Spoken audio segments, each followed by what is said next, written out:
प्रिय श्रोते हो, विकास बलवंत शुक्लचा नमस्कार. आपण ऐकत आहोत फिटे अंधाराचे जाळे या पुस्तकाचं 5व्या प्रकरणाचा दुसरा भाग. तोपर्यंत माझी दृष्टी 75% अधिक गेली होती. मुलाखतीनंतर मला कळलं की त्या वर्षी संपूर्ण भारतातून केवळ एकाच दृष्टीने अधू असलेल्या व्यक्तीची निवड करण्यात आली होती. मी माहिती काढली तेव्हा कळलं की त्यांची दृष्टी 40% गेलेली होती आणि त्यांना माझ्यापेक्षा 10 मार्क्स अधिक मिळाल्यामुळे ती जागा त्यांना मिळाली होती. माझ्यासारख्या इतरही अनेक व्यक्ती मुख्य परीक्षा उत्तीर्ण झाल्या होत्या. प्रत्येकाचे डोळे कमी अधिक प्रमाणात खराब होते. त्यात एक व्यक्ती होती ज्यांना यापुढे वय बसत नसल्यामुळे आणखी परीक्षा देता येणार नव्हती. त्यांनी मग RTI वगैरेच्या माध्यमातून बरीच माहिती काढली. तेव्हा त्यातून त्यांना कळलं की अंध व्यक्तींमधून मी भारतातून दुसरा आहे आणि त्यांचा 5वा नंबर आलेला आहे. त्यांनीच मग काहीतरी हिशोब करत मला सांगितलं की नियमानुसार सरकारने आतापर्यंत अंध व्यक्तींचा कोटा 2 वरून वाढवून 8 तरी करायला पाहिजे होता, पण तसं काही झालेलं नाही. मग यावर तुम्ही काय करणार, असा प्रश्न काहीसा गोंधळून मी त्यांनाच विचारला. काय करणार म्हणजे? कोर्टात जाणार, ते त्वेषात म्हणाले. कोर्टात? मी फार घाबरून गेलो होतो. त्याशिवाय दुसरा उपायच नाही. असं आपण कितीही परीक्षा देत राहिलो तरी आपला नंबर लागणारच नाही. आयुष्य मात्र वाया जाईल. ते जोरजोराने बोलू लागले. पण मी यात तुमची काय मदत करू शकतो, मी विचारलं. तुम्हीही चला माझ्याबरोबर कोर्टात. आता आणखी परीक्षा वगैरे देऊ नका. मी इतरांशी सुद्धा बोललो आहे. त्यांच्या या वाक्याने मी फार हादरलो. कोर्ट वगैरे गोष्टींची एवढी जास्त धास्ती मनात होती की पुढे काय बोलावं तेच मला कळत नव्हतं. कोर्टात काय करावं लागेल आणि कोणकोणत्या गोष्टींची गरज पडेल, मी काहीशा गोंधळातच त्यांना विचारलं. जास्त काही नाही. तुम्हाला फक्त वकिलाची फी वगैरे देण्यासाठी 40-50 हजार रुपये जमवावे लागतील. इतरही सर्वजण पैसे जमवत आहेत, ते सहजपणे बोलले. आमचा हा संपूर्ण संवाद टेलिफोन बूथवर फोनद्वारे सुरू होता. 40-50 हजारांचा विषय निघताच मी निमूटपणे फोन खाली ठेवला आणि रूमवर परतलो. काही दिवसांनी पूर्वपरीक्षा होती. 40-50 हजार रुपये खर्च करण्यापेक्षा माझ्यासाठी पूर्वपरीक्षा पुन्हा देणं जास्त सोपं होतं. मी साथ देत नाही याचं त्यांना फार वाईट वाटलं. पण माझी परिस्थिती मलाच ठाऊक होती आणि ती त्यांना समजावून सांगण्यासाठी ना माझ्याकडे वेळ होता ना मानसिकता होती. त्यांना आधीच कुठेतरी नोकरी होती. त्यांचे वडीलसुद्धा सरकारी नोकरीत चांगल्या पदावर होते. माझ्या परिस्थितीचं गांभीर्य त्यांना लक्षात येऊ शकेल असं त्यावेळी तरी मला वाटलं नाही. 2007 मी पुन्हा एकदा पूर्वपरीक्षा दिली. मला वाटत होतं की मला आता पुढच्या परीक्षांसाठी आणखी अभ्यास करण्याची आवश्यकता आहे. जो अभ्यास केला आहे तेवढा जरी मी नीट लक्षात ठेवू शकलो तरी माझं काम होऊन जाईल. भारतीय राज्यघटनेचं एक पुस्तक मी नाही म्हटलं तरी 80 ते 90 वेळा वाचलं होतं. मी माझ्या अभ्यासात वर्तमानपत्रांचा समावेश कधीच केला नव्हता. त्याची 2 कारणं होती. पहिलं कारण म्हणजे मला दररोज वर्तमानपत्र वाचून दाखवणारा कोणीच माझ्याजवळ नव्हता आणि दुसरं, मला त्याची फारशी गरजच वाटली नाही. या गोष्टीवर अनेक टॉपर्स वाद करू शकतील, मात्र मला तरी त्यावेळी तसंच वाटत होतं. माझं वेळापत्रक असं होतं की मी सकाळी 6 ते 7 वाजता उठत असे. 8 वाजेपर्यंत सगळी कामं उरकून 8 ते 12 वाजेपर्यंत अभ्यास, 12 ते 1 जेवण करून थोडी विश्रांती, नंतर पुन्हा 1 ते 5 पर्यंत सलग अभ्यास, त्यानंतर अर्धा तास विश्रांती घेऊन पुन्हा 5:30 ते 7:30 अभ्यास मी करत असे. 7:30 वाजता BBCवर एक कार्यक्रम येतो, तो ऐकणं आणि पुन्हा 8:30 ते 10:30 पर्यंत अभ्यास करणं, अशी शिस्त मी स्वतःला लावली होती. प्रत्येक विषयाला जवळपास रोज 4 तास मी देत असे. म्हणजे मी रोज जवळपास 12-13 तास अभ्यास करत असे. कधी कधी कंटाळा आलाच तर 12चे 10 तास सुद्धा होत, पण शक्यतो मी तसं व्हायला नको याची काळजी घेई. पण या दिवसात मला माझ्या आर्थिक विवंचनेचा प्रचंड त्रास होत होता. माझ्याकडे त्या काळात तो एक जुना टेप रेकॉर्डर सोडला तर माझी म्हणावी अशी कोणतीच वस्तू नव्हती. त्यातही कधीकधी कॅसेटची रीळ तुटायची तेव्हा फार चिडचिड व्हायची. एक तर कॅसेटद्वारे अभ्यास करणं म्हणजे दिव्यच होतं. एखादा संदर्भ मागे जाऊन परत ऐकायचा म्हटलं की कठीण होऊन जायचं. मी विचार करत असे की माझ्याकडे जर एखादा संगणक असता तर मी किती सहजपणे या सर्व गोष्टी करू शकलो असतो. पण संगणक आणायचा म्हणजे पैसे हवेत. या सर्व गोष्टींचा विचार केला की माझी फार तगमग व्हायची. माझं नेट झालेलं होतंच. मी विचार केला की मला जर दिल्ली विद्यापीठात लेक्चररशिप, मग तात्पुरती का असेना, मिळाली तर फार बरं होईल. पण मग पुन्हा अभ्यासासाठी वेळ कसा देणार हा प्रश्न असायचा. तरीही विद्यापीठात कधी जागा निघाल्या की मी सर्व जागी अर्ज करत असे. काही जाहिरातींमध्ये अपंगांना विशेष प्राधान्य दिलं जाईल असं लिहिलेलं असलं की तिथे मी आवर्जून अर्ज करत असे. काही ठिकाणी मला विचारलं जायचं की मी अंध असल्यामुळे एखादा विषय मुलांना कसा समजावून सांगणार. अशावेळी मी त्यांना अत्यंत व्यावहारिक असं उत्तर देत असे. माझ्या उत्तरात काही उणेपणा काढता आला नाही तरी ते मला घेत नसत, कारण त्यांनी ते आधीच ठरवलेलं असायचं. उलट ते मलाच सल्ला देत की तुम्ही अमुक ठिकाणी प्रयत्न करा, तुम्ही तमुक ठिकाणी जाऊन या. असं कोणी सांगायला लागलं की मला कळायचं इथे आपल्याला नोकरी मिळणार नाही. एका ठिकाणी मात्र पुन्हा एकदा जेव्हा मला असा सल्ला दिला गेला तेव्हा मात्र मला अतिशय चीड आली. मी मनावरचा ताबा सुटल्यागत म्हणालो, सर, जर दिल्लीसारख्या भारताची राजधानी असलेल्या शहरात शिक्षण संस्थांची मानसिकता एवढी खराब असेल तर देशातील अन्य शैक्षणिक संस्था आमच्यासारख्यांना दारातही उभ्या करणार नाही. पण माझ्या रागाने समोरच्या चेहऱ्यावरचे भाव काही बदलले नाही. असं 1-2 करत करत मी जवळपास सिव्हिल सर्व्हिसेस व्यतिरिक्त 49 अवांतर मुलाखती दिल्या, पण एकाही ठिकाणी माझी निवड झाली नाही. कधीकधी एखाद्या गोष्टीची माहिती नसल्याने किंवा एखाद्या छोट्याशा चुकीने एखादी नोकरी हातातून निघून जायची.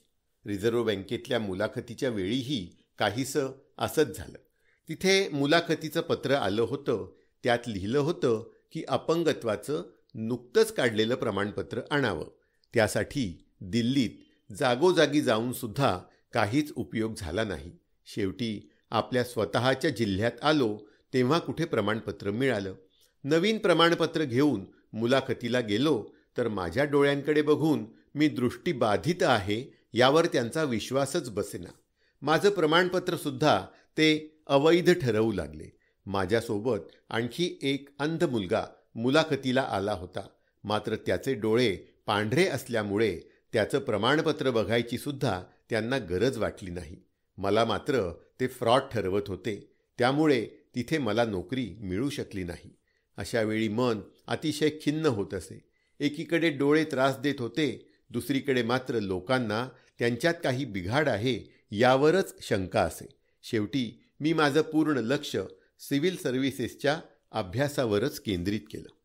पण त्यातही आतापर्यंत 2 वेळा अपयश आलं म्हणून आजपर्यंत मला रेकॉर्डिंगसाठी मदत करणारे मित्रही वैतागले होते. सुदैवाने मला अमोल नावाचा आणखी एक नवा मित्र मिळाला. अतिशय चांगल्या स्वभावाचा. तो दिवसभर नोकरी करून रात्री घरी यायचा. त्याने मला रात्री 9 ते 10 या वेळेत रेकॉर्डिंग करून देण्याचं आश्वासन दिलं आणि त्याप्रमाणे तो करूनही देत होता. रेकॉर्डिंग हा माझ्या अभ्यासाचा प्रमुख घटक होता. पण रेकॉर्डिंग करून देणारे बरेच मित्र अभ्यासाच्या बाबतीत बरेच विचित्र होते. काही जण म्हणायचे की यार, माझा रात्री 2 ते 4 या दरम्यानच वाचायचा मूड असतो. मी त्याच वेळी तुला रेकॉर्ड करून देईन. मला मनापासून वाटतं की जर आपल्याला यश मिळवायचं असेल तर आपलं मन आपल्या ताब्यात असलं पाहिजे. मी माझा मूड असो किंवा नसो, ठरवलेल्या वेळात अभ्यास करायचं कधीच टाळत नसे. आपली इच्छा असो किंवा नसो, पण करायची गोष्ट वेळेत केली तरच यश मिळतं यावर माझी तेव्हाही श्रद्धा होती आणि आजही आहे. पण मित्राच्या मूडनुसार मी अलार्म लावून मध्यरात्री उठत असे आणि त्याच्या वेळेत ते रेकॉर्डिंग करून घेऊन पुन्हा सकाळी माझं स्वतःचं वेळापत्रक न चुकता पाळत असे. पण मला रेकॉर्डिंग करून घेण्यासाठी कधीकधी रात्र जागून मित्रांनी दिलेल्या वेळेत काम करून घ्यावं लागायचं. इथेही पुन्हा एकमेकांचा इगो, ईर्ष्या या गोष्टी असायच्याच. एखाद्याने मुख्य परीक्षेपर्यंत मजल मारली असल्यास त्याचा तोरा निराळाच असायचा. आपणही मुख्यपर्यंत गेलो की मग तो आपल्याला थोडाफार भाव द्यायचा. काही जण आपल्या नोट्स इतरांशी कधीच शेअर करत नसत. मला इतर विषयांपेक्षा अर्थशास्त्राचा अभ्यास करताना फार अडचण यायची, कारण त्या विषयाचा अभ्यास हा आराखड्यांवर आधारित असतो.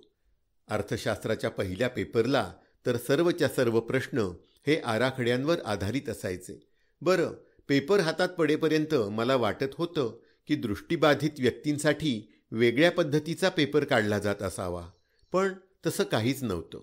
यावर काही तोडगा काढता येतो का हे पाहण्यासाठी मी पहिल्या पेपरनंतर UPSCच्या सचिवांना जाऊन भेटलो. काय काम आहे? माझ्याकडे एक कटाक्ष टाकत त्यांनी विचारलं. सर, सिव्हिल सर्व्हिसेसला अर्थशास्त्राचा जो पेपर असतो त्यात आराखड्यावर आधारित प्रश्न असतात. बरं, त्याचं काय? माझं बोलणं मध्येच तोडत त्यांनी विचारलं. सर, दृष्टीबाधित व्यक्तींसाठी आराखडा काढण्याची सक्ती काढून घ्यावी किंवा आम्हाला दुसरा एखादा पर्याय किंवा त्यावर आधारित अन्य प्रश्न इत्यादी विचारले जावेत, कारण आमच्यासाठी आराखडा काढणं तर निव्वळ अशक्य आहे. मी हिम्मत एकवटून बोललो. त्यांनी बराच वेळ विचार केला आणि मग मान हलवत म्हणाले, तुझं म्हणणं बरोबर आहे. एक काम कर, मला त्याप्रमाणे एक अर्ज लिहून दे, मी बघतो काही करता येतं का. मी त्यांनी सांगितल्याप्रमाणे पत्र लिहून त्यांना दिलं. पण दुसऱ्या वेळी जेव्हा मी पेपर द्यायला गेलो तर पुन्हा पहिल्यासारखीच प्रश्नपत्रिका होती. मी पुन्हा एकदा सचिवांना भेटायला गेलो. सर, मागच्या वेळी मी आपल्याला दृष्टीबाधितांसाठी अर्थशास्त्राचा पेपर वेगळ्या पद्धतीने काढण्याबाबत विनंती अर्ज दिला होता. मी त्यांच्याकडे प्रश्नार्थक नजरेने बघत विचारलं. मग त्याचं काय? माझा चेहरा आठवण्याचा प्रयत्न करत ते म्हणाले. पण सर, प्रश्नपत्रिकेत तर काहीच बदल नाही. माझ्या बोलण्यात निराशा होती. हे बघ, यात मी काहीही करू शकत नाही. मला जेवढं शक्य होतं तेवढं मी केलं, असं म्हणून त्यांनी मला रवाना केलं. तिसऱ्या वेळी मात्र मी विचार केला की ही माझी शेवटची संधी आहे.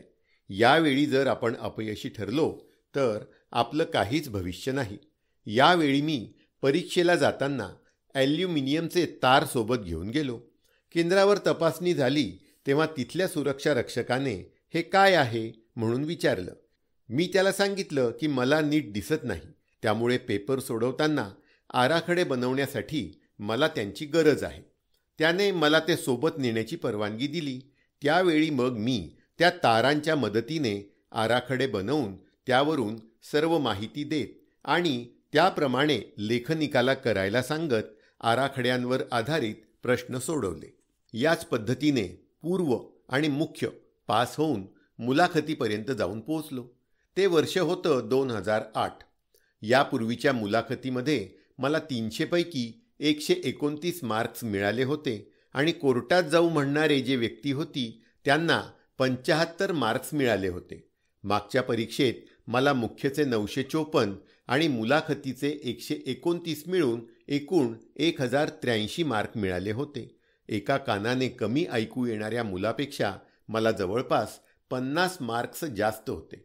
पण दृष्टीबाधित व्यक्तींसाठीच्या जागा कमी असल्यामुळे कानाने अधू असलेल्या त्या विद्यार्थ्याला नोकरी मिळाली. पण गुण जास्त असूनही मला मात्र मिळू शकली नव्हती. मात्र या मुलाखतीनंतर का कुणास ठाऊक मला विश्वास वाटत होता. वाटत होतं की माझं यावेळी नक्की सिलेक्शन होईल. मात्र मला कोणती रँक मिळेल याविषयी मला काहीच अंदाज बांधता येत नव्हता. निकालाचा दिवस जसजसा जवळ येत होता तसा माझा आत्मविश्वास कमी होत होता. निकालाच्या दिवशी सर्व बळ एकवटून इंटरनेट कॅफेवर निकाल बघायला गेलो तर तिथे पुन्हा सर्व्हर डाऊन होतं. तेवढ्यात भावाचा फोन आला. माझ्या एका मित्राकडे त्याचा जुना फोन पडला होता. त्याने तो मला वापरायला दिला होता. मी त्यात 30 रुपयांचं सिम कार्ड टाकून वापरत असे. बहुधा फक्त कॉल रिसीव्ह करण्यासाठीच, कारण त्यामध्ये केवळ मिस्ड कॉल देण्याएवढाच बॅलन्स असायचा. त्या दिवशी भावाचा फोन आला. त्याने काय झालं म्हणून विचारलं. मी त्याला सर्व्हर डाऊन असल्याचं सांगितलं. त्यावर त्याचा विश्वासच बसेना. त्याला वाटत होतं की मी पुन्हा एकदा नापास झालोय आणि त्याच्याशी खोटं बोलतोय. तो मला पुन्हा पुन्हा विचारत होता. इकडे माझं ब्लड प्रेशर वाढायला लागलं होतं. शेवटी कसं तरी त्याला समजावून फोन ठेवला आणि माझ्यासोबत आलेल्या भूपेंद्र आणि विकास कुमारला इथे थांबून मनस्ताप करून घेण्यात अर्थ नाही असं म्हणून निघालो. तेवढ्यात आमचा एक संदीप नावाचा मित्र, जो JNU म्हणजे जवाहरलाल नेहरू युनिव्हर्सिटीमध्ये होता, त्याचा फोन आला. त्याने माझा रोल नंबर मागितला आणि तिथे इंटरनेटवर तो पाहू लागला. काही वेळाने त्याचा आवाज फोनवर ऐकू आला. तो प्रचंड उत्साही आणि आनंदी होता. त्याने आनंदाच्या भरातच मला सांगितलं, कृष्ण गोपाल, अरे अभिनंदन यार, तुझं सिलेक्शन झालं, तू पास झालास. त्याचे ते शब्द ऐकूनच माझ्या हातापायांना कंप सुटला होता. शेवटी स्वतःला सावरत मी त्याला विचारलं, रँक काय आहे? 142. त्याने अतिशय उत्साहात उत्तर दिलं. 142? माझ्याच कानांवर विश्वास बसत नव्हता. त्यावेळी सुमारे 750 विद्यार्थ्यांचं सिलेक्शन झालं होतं आणि मी दृष्टीबाधित असूनही दृष्टी उत्तम असलेल्या 500हून अधिक विद्यार्थ्यांपेक्षा मला वरची रँक मिळाली होती. मला यावेळी माझं सिलेक्शन होईल याची खात्री असली तरी एवढ्या वरची रँक मिळेल याची अजिबात अपेक्षा नव्हती. लोकसेवा आयोगाच्या इतिहासात 142वी रँक मिळवणारा मी पहिला अंध विद्यार्थी होतो आणि अपंग कॅटेगरीमध्ये तर मी प्रथम रँक मिळवली होती. असं करणारा मी पहिलाच विद्यार्थी आहे हे ऐकून तर मला आश्चर्याचा धक्काच बसला. कधीकधी आपण आपल्या स्वतःच्याच क्षमता ओळखण्यात किती कमी पडतो याचाच तो पुरावा होता. एखाद्याच्या मोठ्या यशाने आपण एवढे दिपून जातो की यश मिळवणारी ती व्यक्तीसुद्धा एक माणूसच आहे याचा आपल्याला विसर पडतो. मी लगेच भाऊला मिस कॉल दिला. तिकडून लगेच त्याचा कॉल आला. मी त्याला जेव्हा माझं सिलेक्शन झाल्याचं सांगितलं आणि माझी रँक कळली तेव्हा त्याच्या आनंदाला पारावार उरला नाही. त्याला माझ्याहूनही अधिक आनंद झाल्याचं जाणवत होतं. त्याने ही आनंदाची बातमी घरी दिली. मी जेव्हा माझ्या यशाचा विचार करतो तेव्हा मला जाणवतं की 750 विद्यार्थ्यांपैकी माझी रँक 142वी होती. याचा अर्थ सुमारे 600 विद्यार्थी माझ्या मागे होते. मला दृष्टी नसूनही मी कितीतरी जास्त गुण मिळवून IAS झालो होतो. याचा अर्थ स्पष्ट होता. आयुष्याचं आणि यशाचं जबरदस्त गुपित माझ्यापुढे उलगडलं होतं. ते म्हणजे यश मिळवण्यासाठी दृष्टी नव्हे तर दृष्टिकोन असावा लागतो. तसं असतं तर माझी रँक सर्वात शेवटची राहिली असती, कारण माझ्या मागे असलेल्या सर्वच विद्यार्थ्यांना दृष्टी होती. याचा अर्थ यश मिळवण्यासाठी जे लागतं ते वेगळंच काहीतरी असावं. माझ्या या यशात मला सर्वात जास्त मदत मिळाली ती म्हणजे KD सरांच्या निर्माण या संस्थेची. मी त्यांच्याकडे कोचिंगसाठी गेलो नाही, पण मुलाखतीच्या तयारीसाठी त्यांनी मला खूप मदत केली. माझे मॉक इंटरव्ह्यू करवून घेतले. मुलाखतीसाठी बसायचं कसं, समोरच्याला प्रतिसाद कसा द्यायचा हे सर्व नीट समजावून सांगितलं. मला मुलाखतीच्या तयारीसाठी अशीच अमूल्य मदत करणारी आणखी एक संस्था म्हणजे संकल्प. निर्माण आणि संकल्प या संस्थांनी मला मुलाखतीसाठी मोलाची मदत केली. उल्लेखनीय गोष्ट म्हणजे जेव्हा मी त्यांच्याकडे फी देण्याची असमर्थता प्रकट केली तेव्हा त्यांनी क्षणाचाही विलंब न करता मला मोफत प्रशिक्षण देण्याचं वचन दिलं आणि तशी मदतसुद्धा केली. या निकालाने माझी खात्री पटली की शारीरिक कमतरता किंवा परिस्थिती यश अपयशाचं कारण कधीच बनू शकत नाही, पण यशाचा न थकता पाठलाग करण्याची जिद्द मात्र हवी. अशी वाक्य मी आजपर्यंत केवळ पुस्तकातच वाचलेली होती, मात्र प्रत्यक्ष आयुष्यात त्याची प्रचिती आली तेव्हा खऱ्या अर्थाने अर्थ कळला. या यशाचा आनंद आयुष्यभर पुरणारा होता. मला हेही कळत होतं की माझं हे यश म्हणजे माझ्या आयुष्यातली सर्वात मोठी अचीवमेंट नक्कीच नव्हती, पण या यशामुळेच यशाचं सर्वोच्च शिखर गाठण्याचं धैर्य आणि आत्मविश्वास मला नक्कीच मिळाला. माझ्यासारख्या दृष्टीबाधित असलेल्या आणि धैर्य गमावून बसलेल्या मित्रांना जर माझ्या यशाने आशेचा एक किरण दिसू शकला तर ते माझ्यासाठी माझं सर्वोच्च यश, सर्वात मोठी अचीवमेंट नक्कीच असेल. मला खूप आनंद वाटतो की अशाच अंध आणि अपंग विद्यार्थ्यांच्या समस्या ओळखून त्यांच्या वेदनेशी समरस होऊन माझे मित्र आणि दीपस्तंभ फाउंडेशनचे संचालक यजुर्वेंद्र महाजन यांनी मनोबल नावाचं अंध आणि अपंग विद्यार्थ्यांसाठी देशातलं पहिलं निवासी स्पर्धा परीक्षा मार्गदर्शन केंद्र सुरू केलं. मी जेव्हा मनोबलचं उद्घाटन करण्यास जळगावला गेलो तेव्हा ते परिपूर्ण असं केंद्र पाहून मलाही जर अशा सुविधा त्यावेळेस मिळाल्या असत्या तर किती बरं झालं असतं, माझा संघर्ष कितीतरी पटींनी कमी झाला असता असं मनोमन वाटलं. नियतीने लादलेल्या अंधत्वाचा, अपंगत्वाचा अंधकार झुगारून मनोबलचे हे विद्यार्थी स्वतःचं आकाश नक्कीच उजळतील असं मला वाटतं.